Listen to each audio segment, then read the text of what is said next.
estopas, el durazno, el talitas y algo más. Se me encendió la guitarra en las noches demasiado. Un saludo para la comunidad. Me dijo Para todo Maciá. En primer lugar, acá he visto una comisión y entonces yo quiero aclarar cómo encontré yo, en el momento que llegué, cómo encontré la obra del Templo Nuevo, porque de la Casa Nueva ni se hacía mención en aquel momento. Cuando yo llegué, había un montón de ladrillo, unos miles de ladrillos, junto a un tejido de alambre. Y allí recuerdo que se pagaba 15 pesos el 1000 de ladrillos. Y yo llegué a comprar inclusive por intermedio de Gerardo Vittori, de Don Bachi, que decían entonces, y lo más se van a acordar por el sobrenombre, él me vendió también 5.000 ladrillos a ese precio, a 15 pesos el 1000. Así que saquen ustedes la conclusión cuánto puede haber ganado el ladrillero a ese precio. Pero la verdad era que eso era el precio del ladrillo, que después, más adelante, a medida que fui comprando ladrillo, llegué a pagar 25 pesos el 1000. Eso era lo máximo que yo alcancé a pagar por el ladrillo. Bueno, yo llego y me encuentro indudablemente con una comisión pro templo que estuvo allí presente en el recibimiento. Estaba el padre Llanó, estaba don Miguel Ángel, don Oscar Alacino, Ángel Bellot, Celestino Bruti, el doctor que era presidente de la comisión era el doctor Covaleda. Él era el presidente de la comisión.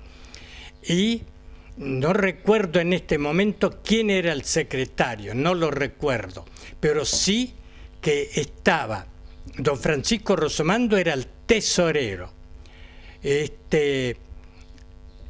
Bruti Celestino era un vocal, Ángel Bellot era un capital, un vocal, y Rébora Oscar también era un vocal.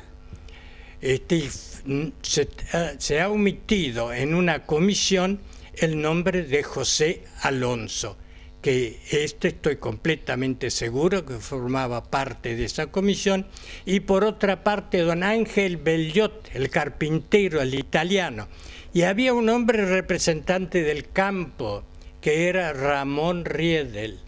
Ramón Riedel formaba parte de esa comisión.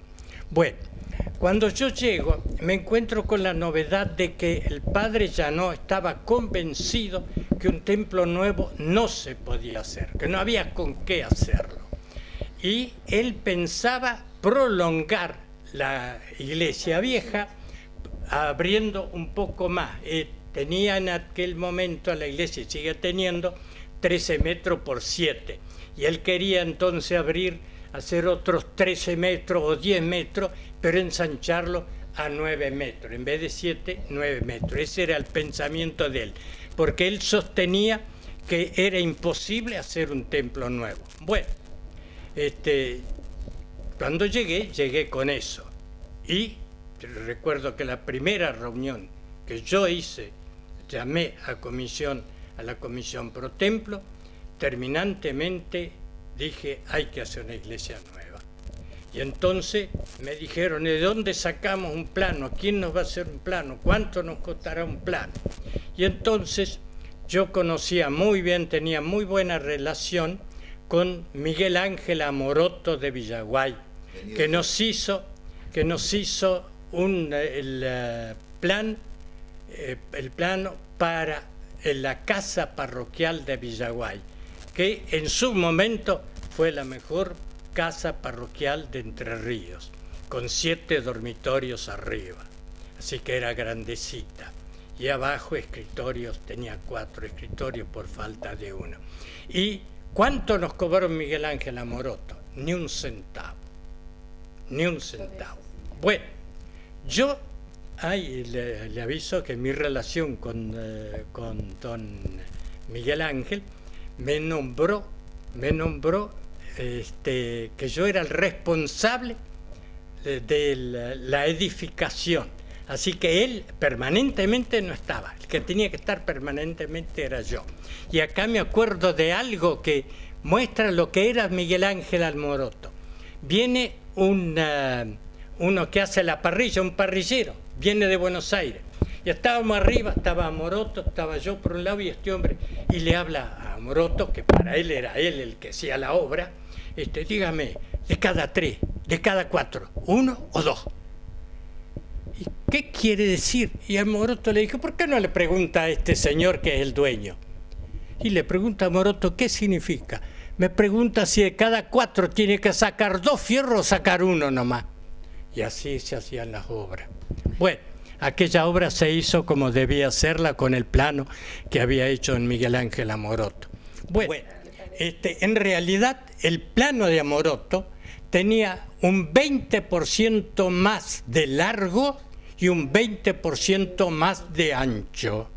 Yo me convencí que tan grande no la podíamos hacer. Y entonces hablé con Amoroto y me dijo, vamos a bajar todo un 20%. Y consecuentemente todos los materiales, los hierros que había que hacer, las columnas, etcétera, todo tenía que tener un 20% menos. ¿Me entiende? Bueno, fuimos iniciando la obra. Todavía el doctor Covaleda, cuando se fue a Rosario, se habían hecho los cimientos. El que trabajó en la iglesia fue Greme, don Carlos Greme. Él hizo prácticamente toda la iglesia, la terminó, la comenzó y la terminó él. Y a decir verdad, había la parte de abajo, lo que llamaban la zapata.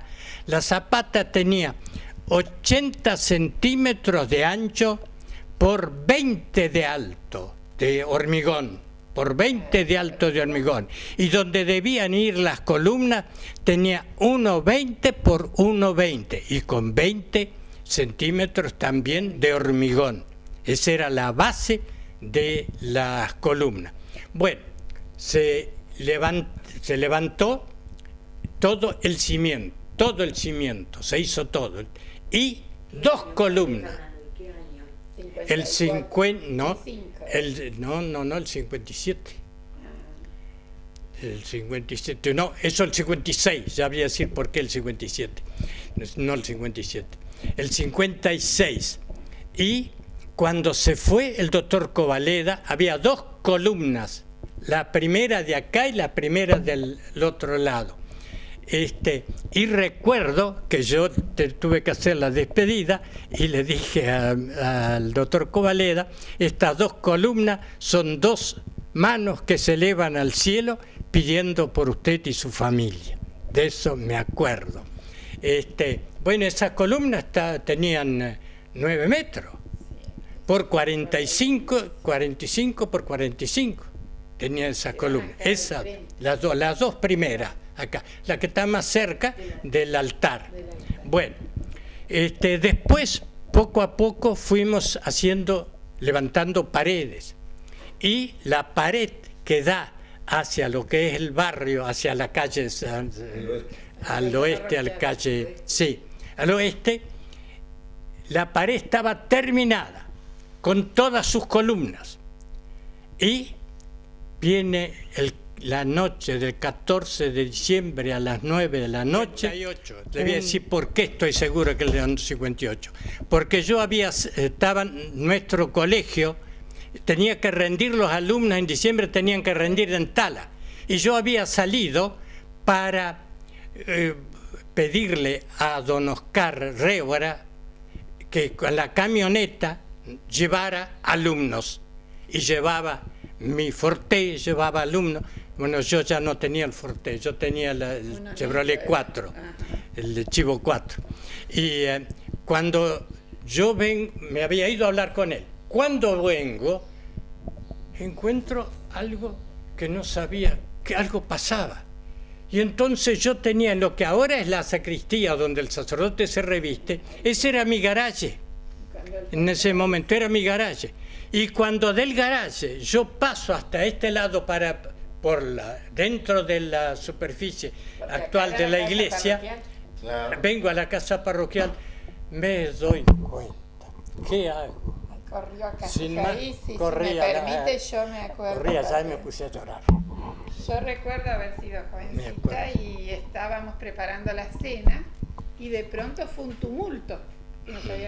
Y cuando yo acordé que corrimos a ver qué pasaba, el padre Bosler sentado en el sillón lloraba amargamente y papá y mamá alrededor y nadie sabía qué pasaba. Y él por ahí logró decir, se cayó la iglesia. Y ahí yo creo que ya estuvo la voluntad de mover el pueblo para que se levantara inmediatamente. Sí, yo veo eso. Toda la pared de aquel lado, todo lo largo, desde el donde Todo enterita. la pared con las pared 4 oeste. columnas, con las 4 columnas. doblaron Y las quebró las columnas como si fueran escarbadientes. Sí. Pero no cayó en una, no, se deshizo. La columna quedaron pedazos de medio metro, pedazos de medio metro. Era impresionante. La gente venía a ver eso. Cortó los fierros. Porque fue en ese lugar y no fue en otro. No, fue. en el cementerio Había y habido un unos poquitito árboles. allá en el donde se daba remate, En la feria. la feria. Ahí así fue como un paso, es decir, como un embudo, una Pero ruta. nadie habíamos pensado, había sido una tormenta, pero nadie sospechó que podía haber pasado una cosa semejante. Total. Fue un desastre, bueno, pero se comenzó de nuevo a luchar y a trabajar. Bueno, después empezamos a hacer paredes y la nueva columna de los dos lados, y pero el techo, y bueno, entonces vino don Mario Goldaracena y me dice, padre, ¿cuándo va a estar el techo? Y hay que hacerlo, y es la seguridad de las paredes, la seguridad de las paredes es el techo. Y entonces me dijo, yo le doy 100.000 pesos. Usted saca todos los materiales que necesite, los saca de la casa allá, a cuenta de eso. Y además usted administra esos 100.000 pesos y va pagando la obra de mano. Y con eso hicimos las cabreadas y el Que eran techo. impresionantes Las cabreadas eran impresionantes. Habría que verlas para creer. Y las hizo Beit las hizo a las cabreadas allá. Claro, con los planos de Amoroto, por supuesto. Siempre siguió Y era, sí, todos los planos, todo Amoroto. Y estaba famosa la cabreada, el modo de hacer las cabreadas, con los famosos que se llamaba la Cruz de San Andrés. El tipo de la confección. Sí, la confección. Bueno, entonces terminamos eso y hicimos un piso de Portland, Los bancos, en ese momento hubo 20 bancos, se hicieron 20 bancos, que las familias se anotaban tal, cada una con un banco. 20 bancos, que lo hicieron en la Escuela de Arte y Oficio de Villaguay. Me lo hicieron gratuitamente. Pero pagué la madera nada más, pero mano de obra no pagué nada. ¿Me entiendes? En Villaguay. Y la puerta, esa, también la hicieron en la Escuela de Arte y Oficio de Villaguay. Y tampoco me la cobraron. ¿Me entiendes? Tampoco me la cobraron. Bueno, entonces el techado, se hizo el techo, y ya se pensó en inaugurar la iglesia. Sí, la torre tiene 2 cimientos, los tiene. Pero claro, era una torre, era alta la torre, llegaba a 28 metros. La campana la levantó Greme. La campana la levantó Greme, no la que estaba acá. Sí, sacamos la de acá y la llevamos allá. Bueno, inauguramos la iglesia el 27 de noviembre del año 61, la bendijo el padre Santiago Kainer, del sacerdote del Verbo Divino, que venía de Villa Calzada, ahí me salió. Villa Calzada era de donde él residía, pero andaba de misionero en toda la provincia de Entre Ríos, sobre todo en las colonias ruso-alemanas, pero como acá estaba yo, entonces yo lo conocía, lo conseguí que viniera a hacer una misión y justamente le tocó a él bendecir la iglesia. Bueno, te repito, el piso era de cemento. Sí, hasta que nosotros nos casamos. Sí, de cemento, sí.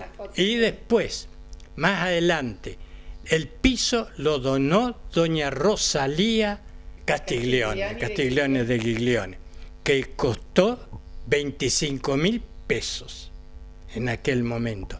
Y esos mosaicos los hizo Bogián. Bogián los hizo. Bueno, y Greme después lo colocó. Ahora adelante, en el altar demoramos, pero el altar se hizo con un ónix verde, es decir, fundamentalmente se pidió un color verde que era importado de Italia. Eso lo conseguí por intermedio precisamente del padre Santiago. Y después todo lo demás lo hizo Greme y lo alijó, lo pulió, con la máquina, lo pulió todo con la máquina. Pero es de una sola pieza. Sí, todo el frente era así. En el medio había, así venía, por un lado, en el medio se unían dos. Venía uno de acá y el otro de acá, se unían bien en el medio. Y tenía 3 escalones. Y los 3 escalones eran de ónix verde. Y la parte del altar, la parte donde hoy está el altar, esa también era de ónix verde. Bueno. Y los comulgatorios. Los comulgatorios también tenía, sí, en aquel tiempo se usaba el comulgatorio y se ponían de la mitad del templo hacia un lado, hacia el oeste, y otra mitad hacia el este, y la gente venía y se arrodillaba a todo lo largo, y se iba dando la comunión de una punta a la otra, se terminaba en esta punta y se empezaba en la otra a dar la comunión. ¿Me entiende? Ese era el comulgatorio, también de ónix verde, con pilares de ónix verde. Greme hizo todo el altar, sí. Sí, San Carlos. Todo. Me acuerdo también, se van a acordar a lo mejor alguna de las hijas de Don Carlos, que allá no se podía trabajar con la máquina. Y se trabajaba entonces a mano con la piedra. Entre otros, por supuesto, el número 1 era Don Carlos. Y después yo, de noche sobre todo. Y las 2 hijas mayores de Carlos fueron las que también trabajaban de noche con el papá. Mientras el papá pulía arriba la parte de ónix del altar, el plano, las chicas en los escalones, ellas estaban allí trabajando una y otra con la piedra, limando el piso. Carlitos sí, que Carlitos venía a trabajar, Carlitos ayudaba, sí, le ayudaba sobre todo al padre en la parte del pulido en general, ¿no? Bueno, la cruz esa era del templo de acá, se puso la del templo de acá. Y después cuando se puso la campana, se puso ya antes de comenzar la inauguración. Es decir, la puso también Don Carlos. ¿Y puso tenía Carlos. vidrios, padre? Yo no ¿Cuál? me acuerdo No, del templo. no, Me parece allá arriba que hubo un tiempo, las ventanas, no estuvieron un tiempo Las sin ventanas de vidrio, hacia arriba. Las ventanas de la iglesia. ¿De la iglesia? Del templo. Y estuvieron sin vidrio en la parte alta, porque esa también la hicieron en Villaguay, en la Escuela de Arte y Oficio, a las ventanas. Y después acá, sí, trajimos inclusive los vidrios, los trajimos desde Villaguay. Y la medida, todo conforme a como ellos le van. Y arriba el arco, por supuesto. Y era la ventilación era por las partes de los arcos de arriba. Así que no tenían ventana.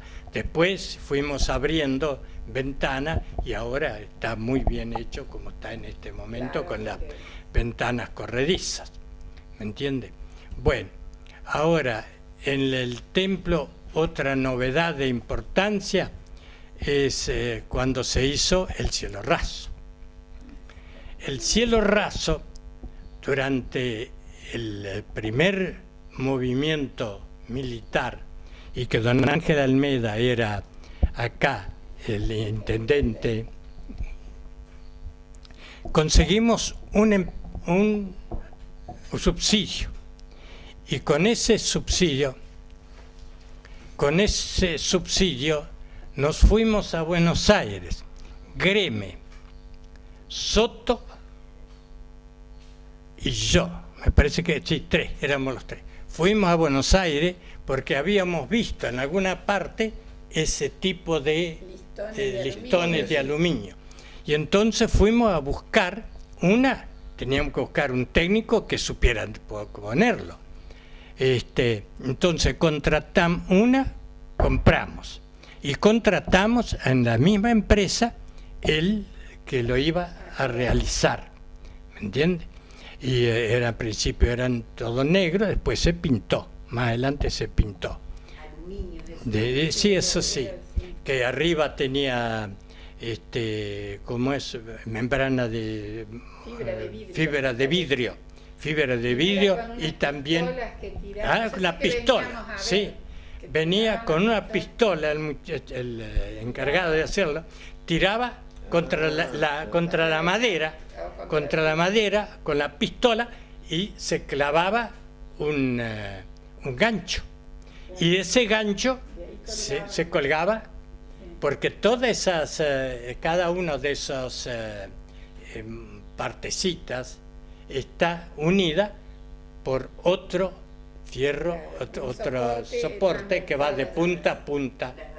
Se varilla que va de punta a punta. ¿Se acuerda que faltó un poquitito? Como 2 o 3 tiritas, sí, que el pito estuvo sin nada. Y sí, después se pusieron. ¿Qué año te casaste? 65. Sí, el cielo raso no estaba. ¿No? Y cuando llovía, el ruido era un tronar, no se podía hablar en la iglesia. Más de una vez tuve que interrumpir la homilía y no se puede, porque no pueden escuchar nada por el ruido sobre el cine. Se nos había ocurrido poner en los fierros de las 2 columnas que sobresalían, que ahora se las unió, ahí estaban los fierros, y entonces había que poner un parlante. Bueno, habíamos visto a uno, a otro, y nadie se animaba a cruzar, ¿no? ni a preparar adelante. Y entonces, no sé, se me ocurrió a mí un día, no sé por qué, pero y conste que en aquel tiempo usábamos sotana. Así que bueno, acá atrás puse, detrás del templo, había una escalera larga, y me subí por ahí por la escalera, llevé arriba la primera parte, el parlante, subí el cable y una herramienta para poder atar, etcétera. Bueno, ¿y qué hago?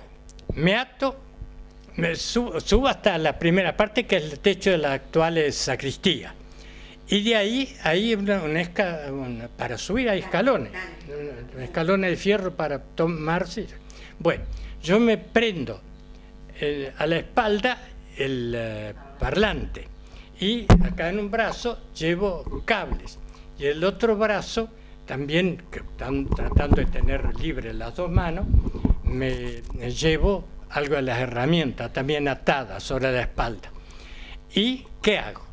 Me subo y acococho sobre la cumbrera, me voy saltando como salto de rana con las cosas hasta llegar allá. ¿Y de sotana? De sotana. Llegué allá a la punta y ahí no me conformé con eso, sino que había que subirlo. Y ahí había otros 3 escalones de fierro y entonces yo subí esos 3 escalones, me até, que eso tuve la prudencia, me até, no me acuerdo bien, no era un cinto, me parece que era una soga. Me até de ahí y sacar el parlante y lo puse entre los fierros. Había 4 fierros que venían de la columna de abajo, 4 fierros que sobresalían. Ahí sobre esos fierros metí el parlante y lo até para que indudablemente no aflojara. Pero a su vez desde ahí yo llevé allá un violín, una piola, con la cual yo desde abajo me tenían que mandar algo. Y de allá yo conecté todos los cables, tiré para abajo y abajo no me acuerdo quién, pero si no era Carlitos anda raspando, probó el equipo. Y recién después, cuando el equipo anduvo, yo me bajé de allá arriba y a Cococho me vine ya sin la carga.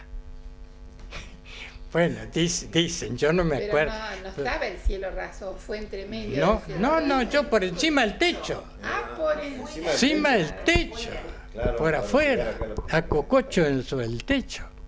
Claro. Y no me acuerdo, dice que la gente lo vio y era un espectáculo y dice, mirar. No sé, dicen, yo no. Bueno, esa fue una de las macanas que no debía haber hecho, pero la hice. Ya lo hizo, ya está, y tuvieron equipo por gran tiempo. ¿Cómo fue esto de recaudar el dinero para hacer la construcción de ese templo? Y recorríamos el campo, y el que no nos daba una villita o una vaquilla nos daba unos pesos, y así recorrimos todo Chiquero. Yo recuerdo que recorrí todo Chiquero, lo recorrí, parte Crucecita Octava, acá Durazno Sur, a las estancias íbamos y se conseguía, y después feria y rifa, listas, se anotaba. y después en las cosechas pedir una bolsa de lino, una bolsa de trigo, una bolsa de maíz, y así se fue haciendo. Sí, sí. No. Aparte la colonia era muy abundante. Sí. Había mucha gente. Y los que tenían gallinero, siempre con algo, siempre hubo un aporte. Y aparte durante meses, durante casi un año, teníamos una especie de cuota mensual. Y recorrían, había un grupo de damas que se encargaba de recorrer los hogares, y los que teníamos que ir al campo íbamos al campo, y peso tras peso se fue haciendo. ¿Y la imagen de la Virgen Madre ya estaba cuando usted llegó a Maciá? ¿Cuál? ¿La que está acá, la chiquita? Ajá. Sí, esa estaba. ¿Cuál es la original, digamos? ¿Cuál es la primera que llegó? Según ustedes, no sé. Sí, la imagen grande, ¿qué se hizo? Es la que está en la casa parroquial al frente.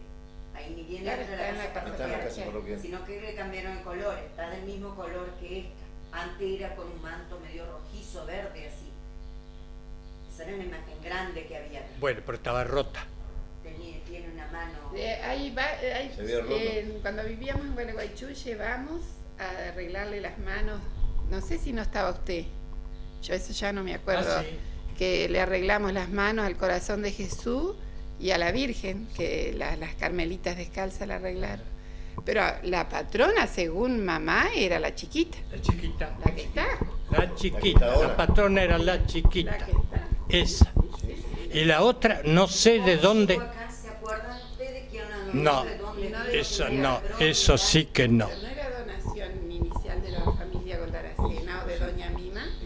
De eso puede ser. Yo siempre oí eso de que era donación de la familia Goldaracena.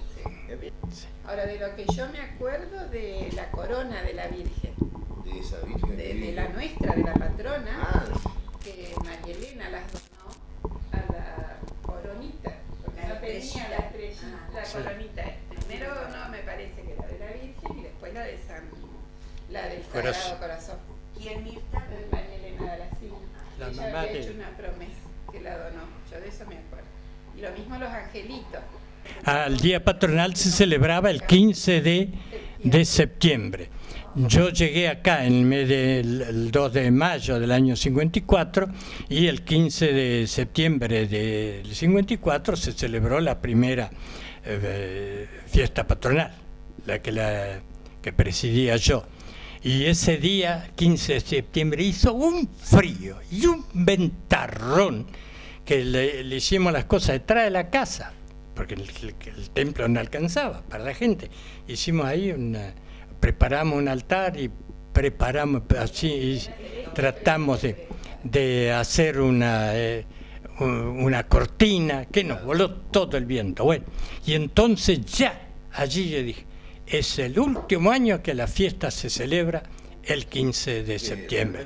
A partir del año próximo se celebrará en el Día de la Medalla Milagrosa, que es el 27 de septiembre, de noviembre. Y así se hizo. Como que se festejaba la fundación de la iglesia Cuando el en septiembre, Claro. Sí, sí. Claro. en vez de la celebración de la Virgen. En vez de la celebración. Y no era esta imagen la que se celebraba en aquel momento. Era otra. Claro, hubo grandes Sí, internas para sí, eso. sí, Yo me sí. acuerdo de ir muy chica. Porque había una imagen de la Virgen Dolorosa, me parece, Sí, o de una había- Virgen del Carmen, algo que esa Como desapareció. todo, había un grupo que quería que se mantuviera en septiembre y otro grupo que no, que se lleve en noviembre, y lo mismo la Claro. imagen, que no se cambie. Pero yo me crié escuchando que la patrona era la chiquita. Yo llegué Yo siempre terminante y dije, dije, Sí, sí. vamos a cumplir con... Claro, la fiesta, 27 de noviembre. Y Ya no se cambió nunca más. Efectivamente, el primer año que lo hicimos en noviembre, un gentío. Aparte siempre yo tengo la idea que coincidió con los primeros carros que entraban con la cosecha. Entonces era un pues. doble festejo. Yo siempre digo los primeros trigos, no sé, que entraban, eran en noviembre. Noviembre, para la fiesta sí, patronal. sí. Entonces todo el mundo dejaba de trabajar y venía. a la Sí, fiesta. sí, era notable cómo la gente del campo dejaba de trillar y venía, sí, a la misa y a la Sí, una verdadera fiesta siempre fue. Claro, fue una fiesta del pueblo. Es curioso cómo después se fueron haciendo esas tribunas allí que venía a cantar tanta gente, que varias personas de las iglesias cristianas, de las otras iglesias cristianas, participaban. Y siguen participando. Para Bueno. el Día de la Patrona Sí, sigue sí. siendo la fiesta del pueblo. Sí. Mire, yo nunca vi en Gualeguaychú, con tantas parroquias que había, aglomeraciones como se ven acá. Y yo les decía, en mi pueblo, Sí. que se junta más gente que allá, ¿no? Sí, sí. Para una casa La parroquial. casa parroquial se inició, se inauguró el año 65 y se inició el año 62, se inició con los cimientos, que también es el plano lo hizo también Amoroto gratuitamente, tanto en una como en otra oportunidad. Así que fue inmediato que se empezó. Sí, Intendente se de Villaguay. demoró. Intendente de Villaguay. Y él era ingeniero, ¿no es cierto? O arquitecto. Arquitecto. Y se inauguró prácticamente el año 65, se comenzó a vivir allá. Ahora en la casa nueva hay dos puertas que pertenecían a la casa vieja. La que da del baño a lo que actualmente es secretaría, y la que da del baño hacia la parte del living, al living. Y la puerta del otro dormitorio, 3 puertas que eran de la casa vieja están en la casa nueva, porque quedó solamente, porque se sacó una puerta que daba de lo que era mi pieza a lo que era un saloncito donde se guardaba todo, daba catequesis, se guardaban cosas. La casa vieja. Ahí había una puerta. Sí. La otra puerta daba al baño. Y la otra puerta era que daba a lo que venía a ser la secretaría. Despacho parroquial, Despacho que parroquial. le decíamos. Claro. Se comunicaba con la capillita. Sí, tenía. Fue lo último que se demolió eso. Sí, y quedó en pie lo que era mi dormitorio y el baño. Eso quedó. Quedó un tiempo, hasta después, porque la casa la deshicimos, ocupamos parte del zinc, lo vendimos como de segunda mano y compramos zinc nuevo. Pero la casa parroquial no es lo que es el sector de guardería ahora, ¿no? Sí. Sí, Sí, pero no, de eso no queda nada, nada, No hay nada, nada. nada. No queda nada. Nada, nada. El despacho parroquial tenía comunicación interna con la capillita. Sí. Ah, Y acá. pues de ahí se cerraba la puerta grande. Claro, cerrada la puerta. Justo daba al confesionario. Claro. Donde estaba el armonio. Claro. Se cantaba. Y de mayo del 54, que por supuesto Maciá, había una sola escuela, había luz de las 6 de la tarde, una cantidad de cosas. Barro diferentes. mucho. Cuenta un Con- poquito de eso, padre. Y bueno, Sobre cuando todo para llegué- los chicos, claro. cuando el día que llegué, el 2 de mayo del 54, trajeron mis cosas, dos camionetitas Forté. Una era de Adolfo Oet y la otra era de Juan, todo el mundo le decía Juancho, que era un famoso bochero en toda la provincia. Y venían manejando una, la de Adolfo, y yo venía con la de don Adolfo. Y entramos por la calle actual La Ramírez, y ahí tomamos por la de Loiber. Y frente a la Club Atlético se nos empantanaron las dos camionetitas. Y bueno, a bajarse y a empujar, que venía con toda la mudanza. Con toda la mudanza. con la mudanza. Y venía desde Villaguay. Desde Villaguay, sí. Y había Que tenido- pasamos el arroyo Raíces con el agua a mitad de las gomas, las cubiertas. Así pasamos el arroyo ¿Qué Raíces. tal el recibimiento del pueblo viendo un sacerdote tan joven? Una desilusión. Porque nadie quería que se fuera el padre, ya no. No era tanto porque se fuera para yo, no, por supuesto no querían que se fuera. Pero lo primero que dijeron, y este mocoso nos mandan acá. Claro, yo Mirá, acababa si acá de esta cumplir, foto. 29 años. Y Vino- claro, para vino el el padre colmo, Pesarini con usted. no, ¿O no? Pesarini estaba en Villaguay. Estaba en Villaguay, ¿no?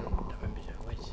Él ¿No lo después- acompañó, quiero decir? No, Ah. porque era domingo, tenían misa Claro. allá, tenían ¿Este que fue dar su misa. primer destino, Maciá? No, Villaguay. Villaguay, yo estuve 4 años y 4 meses menos un día en Villaguay. Y de ahí acá. Y ahí Qué vine acá. memoria prodigiosa que tiene padre. Qué desilusión entonces por Ah, la gente sí. cuando lo vio tan joven. Claro, y ahí al poco tiempo se crea la diócesis. Y entonces nos reuníamos todos los sacerdotes y 58. almorzábamos en conjunto. Y viene una de las señoras de Gualeguaychú que atendían, pero este es seminarista, dice. Pero este es seminarista. Claro.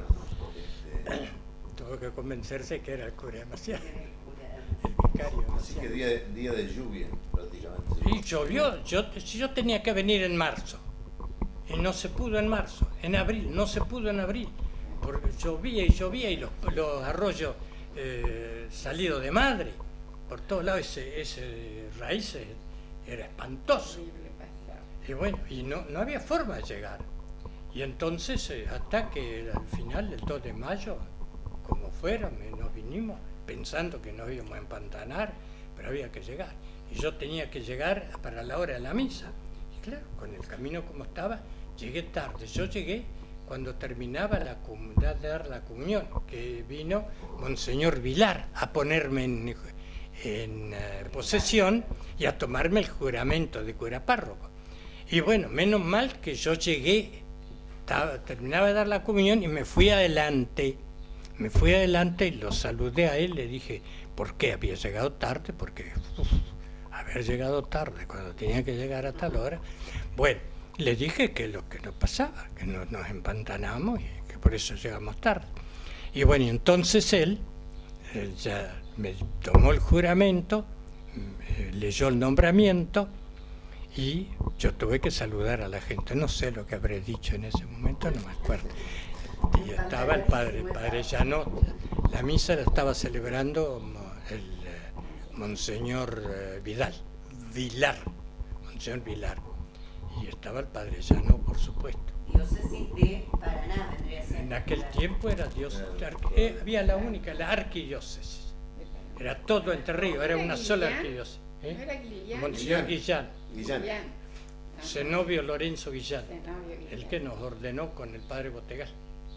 Como parroquia se la declara en 1980, cuando viene el padre Raúl. Benedetti. Claro, él Raúl le da Benedetti, posición como párroco, ¿no? sí. A partir de ahí fue parroquia. Sí, que yo hablé allá de que ya esa tenía que independizarse de Lucas González, porque hasta ese momento dependía de Lucas González. Yo venía a ser el teniente cura de Lucas González para atender chiqueros, y era teniente cura de Nogoyá para atender crucecita, y era teniente cura de Villaguay para atender raíces. Era una zona inmensa. El año que yo vine, en la manzana de enfrente, solamente estaba la casa donde actualmente vive la señora Díaz Caino, era la única casa acá todo el frente, y había una casa casi en tipo rancho, amparado por un árbol inmenso, que daba contra la calle Mañascue, ¿no? Y acá de este frente no había nada, sobre la calle actual Gondalacena. En aquel tiempo se llamaba Concordia se llamaba la calle. Después acá en toda esa 50 por 50, y hasta llegar a la otra calle nuevamente, todo eso era un monte.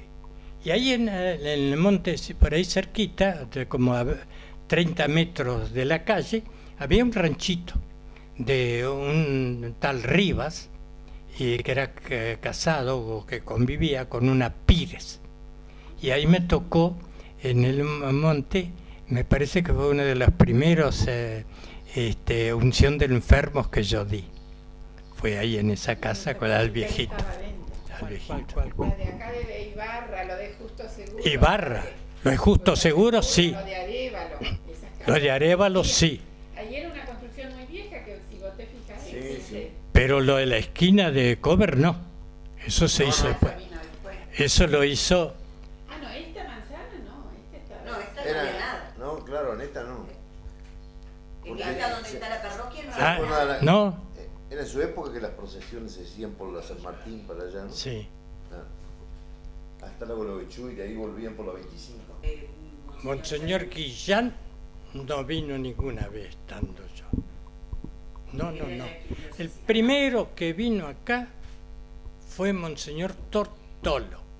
Monseñor Tortolo, que era en ese momento era el arzobispo de Paraná, vino para confirmar, porque habían preparado en los almacenes iglesia que llamaban allá, habían preparado chicos y grandes para confirmar. Y Monseñor Tortolo se comprometió a venir ahí, a ese lugar. Y entonces yo me fui con mi Chevroletcito 4 en aquel momento, y él lo trajeron de Paraná. Lo trajeron. Me parece que, si no me equivoco, si no fue uno de los reatos que lo trajo, que me parece que lo trajo.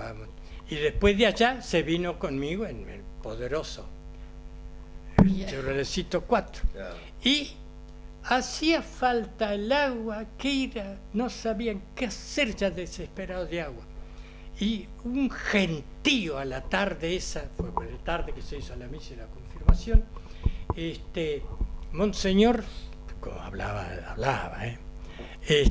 no digo muy largo, sino muy bien. Y entonces le dijo: esta multitud va a traer agua para todos. Llovió a la noche que no hubo forma de mover, ¿Saben en qué se fue Monseñor Tortolo? En el sulky de don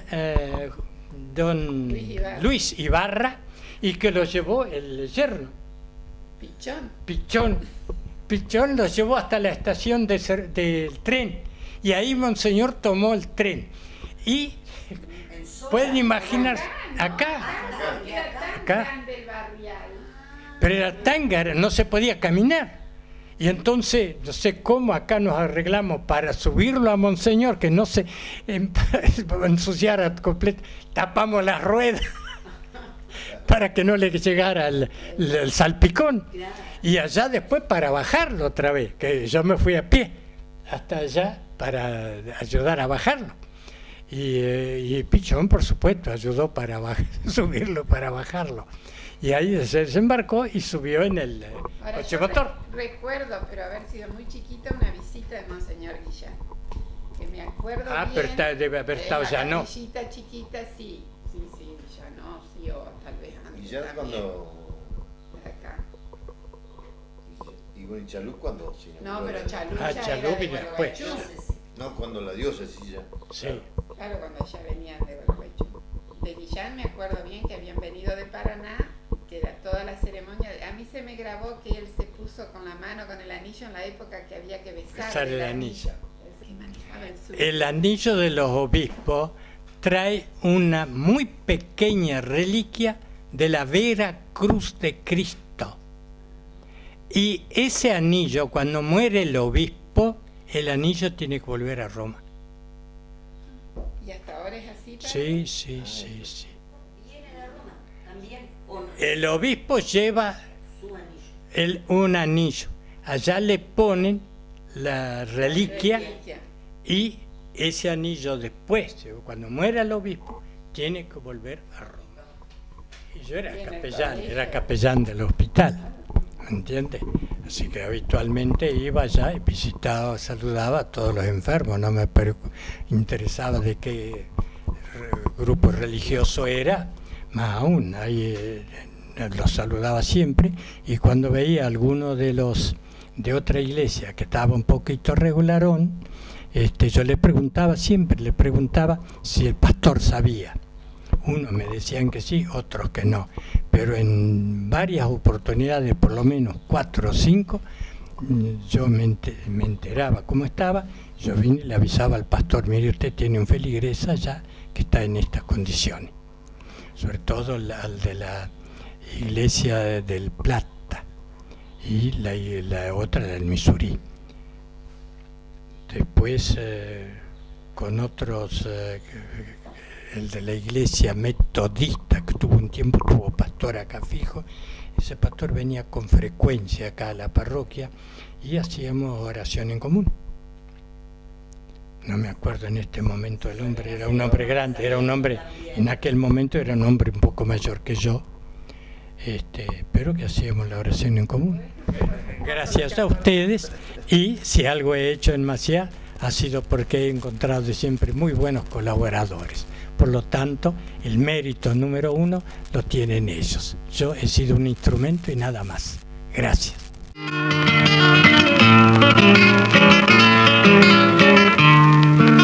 Tropeando pasa el durazno, el talitas y algo más. Se me encendió la guitarra en las noches de Maciá.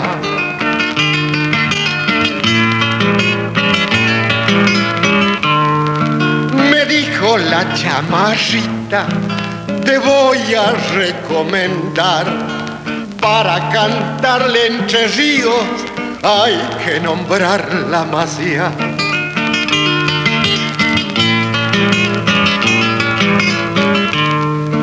Le dije a la chamarrita: no se aflija que el cantar es ni Andubay entrerriano que echó raíces en Maciá.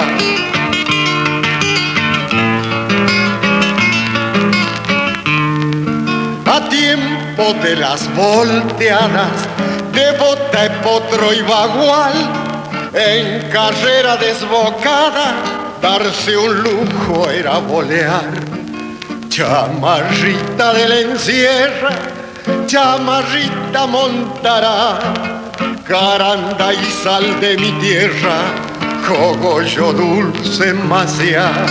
Caranda y sal de mi tierra, cogollo dulce maciá.